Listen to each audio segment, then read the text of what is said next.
Welcome to Red Eye. Hello, everyone. I am Tom Shalhoub. Andy is not here tonight, so let's check in with Michael Malice, who is at the Red Eye Teas deck. Michael? Thanks, Tom. Coming up on the big show, Wegmans Supermarket sells out of Trump wine after a proposed boycott. Here I thought only Democrats would be drinking for the next 4 years straight.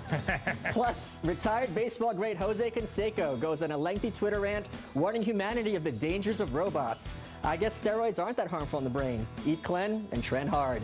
And finally, the clear malt beverage Zima is making a comeback. Hey, if we're gonna get stuck with something terrible from the 90s, at least it's not the Clintons. Back to you, Tom. Thank you, Michael. Welcome back. It's time to find out what we got wrong and what we may have missed from a man named Michael Malice. He's over in the Red Eye News Deck. Hey, Michael. Hey, how's it going, Tom? Good. Hey, dinner's ready. First course. Tom, you said about the Sweden piece that the average Sven is sick of it. Actually, they did a survey, the Pew Research poll last year, and only 32% of Swedes say that the migrants are a burden. So they're not sick of it at all. You're right. You know, that guy who was on Tucker's show the other day that started this whole thing because Trump was watching Tucker's show when that's what he was referring to.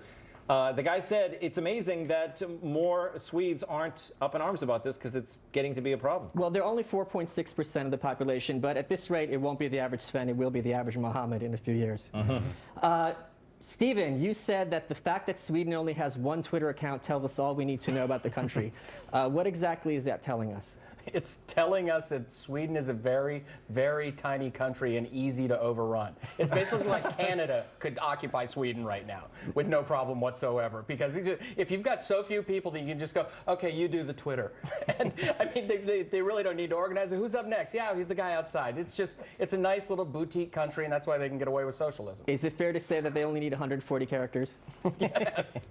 Yes. Joe, you said that the Swedes don't really want to live in reality, but aren't all the founding fathers of Sweden based on sexual assault because they're Vikings? That's one way to look at it. By the way, I heard next week you're going to be running their Instagram account. Is that true? There'll be a lot of erotic materials from Sweden. Let's stick to the questions at hand, Joe DeVito. Next course, we were talking about Trump wine. Tim, you said when you're going to be going on tour that they're going to keep not laughing at you. That is correct. I can't swear on this network, man. BFS.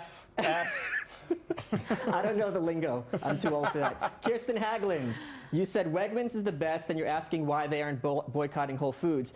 What's interesting about this story is this was only 10 Wegmans in Virginia that they bought out of. So that's the only stores that carried it. So it'd be very easy for just one person to go to those 10 stores and just clean them out. Yeah, well, that was me, actually. You didn't know that, but yeah. And then I just made it here for the show tonight. Are you drunk right now? If I am, I'm a real heavyweight. No, of course not. Joe, you said that you couldn't tell if Jeffrey Dahmer wine goes with beef or chicken. The correct answer is veal. Oh, yeah. It's good to know. Baby lamb's not cool. It's not lamb. Baby cows. Wait, what is it? It's Jeffrey Dahmer. She doesn't know who Jeffrey is. It's people. It's people. Okay, see, I'm like being an animal rights person here. Right? Sorry, I'm a defending human the rights animals. person. No, he wasn't. He didn't hurt animals. He Okay, ate good. people. He was fine. Okay, as long as the animals are okay, I am okay. Stephen, you said that boycotts and petitions are stupid. How would you affect change in a free market without them?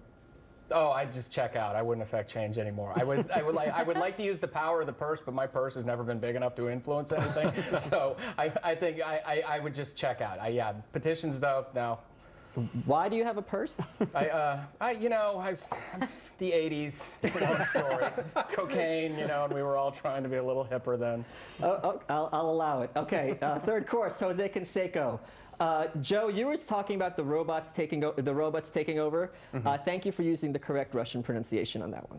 It was appreciated. Yeah, it's not robot, right? It's robot. Robot. It's one of the few words like bistro that was taken from the Russian and brought into English eventually. Kirsten, you also said that you're worried that the robots are going to be kind of taking over our jobs. There's a big controversy between are they going to be making people more efficient and productive and making things cheaper, or are humans basically becoming like horses and we're becoming obsolete? What do you think? Well, actually, McDonald's and a lot of fast food restaurants are already replacing their servers with these self-serve machines and everything, so I think it's already happening, and people are being replaced. Good point. Stephen, you said, what if Jose Canseco is Jesus and he's actually tweeting?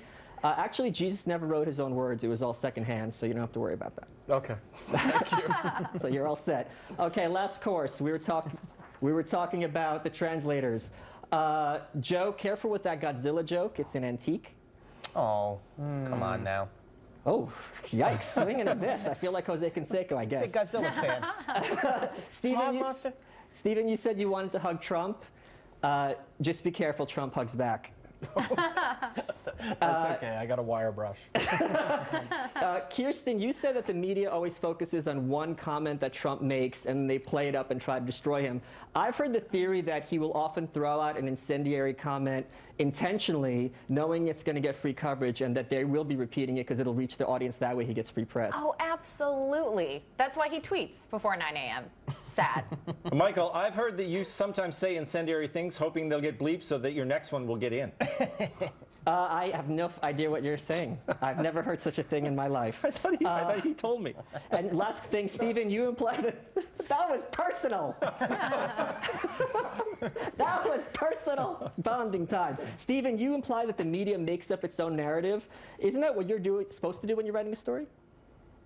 A story, yes, not when you're reporting. They call themselves reporters. If you're writing, yes, if you're doing a Mark Twain thing, then yeah, you make up a story. All right, Tom, it's been served. Thank you. Thank you, Michael.